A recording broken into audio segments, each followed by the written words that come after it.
Red Sox fans have longed to hear it. The Boston Red Sox are world champions.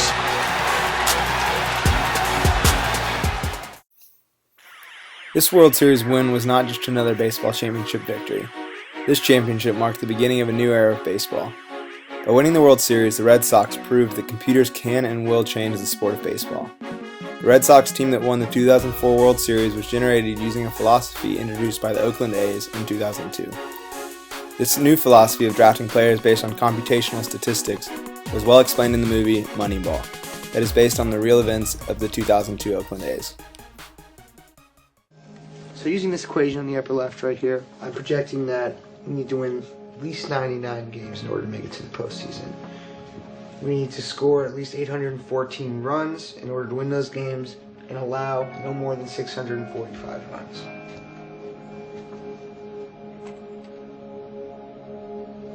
What's this? This is the code that I've written for our year-to-year projections. This is building in all the intelligence that we have to project players. Okay. It's about getting things down to one number. Using stats the way we read them, we'll find value in players that nobody else can see. Up until this point in baseball, teams had to draft players based on an intuition that the player would perform. However, a general manager named Billy Beane realized that computers can simplify the currently cloudy process of team creation.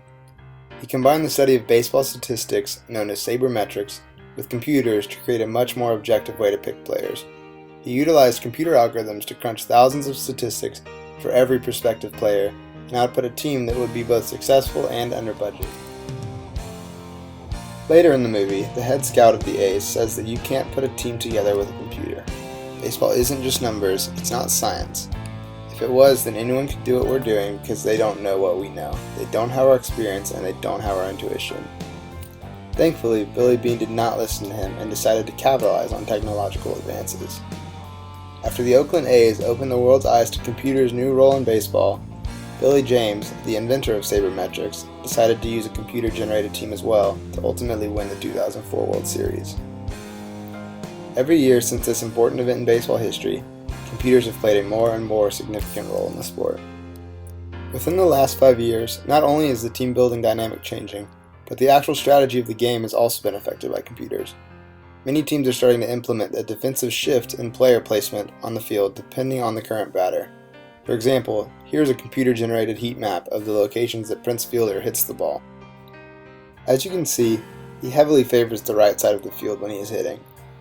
Before computers could tell teams where a batter is most likely to hit the ball, teams would just separate their defensive players evenly around the field. Now, for a batter like Prince Fielder, defenses have started placing players in positions that he is statistically far more likely to hit the ball by shifting the infield players to the right. Computers have also affected the strategy of pitching. An algorithm was run on Ian Kinsler's statistics to calculate and generate this diagram of his slugging percentages based on the location that the pitcher throws the ball. Pitchers are able to use this information to their advantage to throw the ball in places that batters are statistically less likely to hit the ball well. Modern sports date back hundreds of years, and most sports remain for the most part unchanged. However, it has only been 11 years since the first successful implementation of modern technology into baseball, and the effects are numerous. After seeing the competitive advantage that computers give teams in baseball, the real question is what other sports will also be affected by computers in the near future.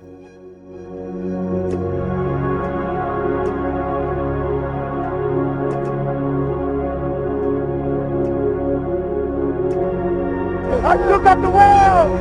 I still got the world!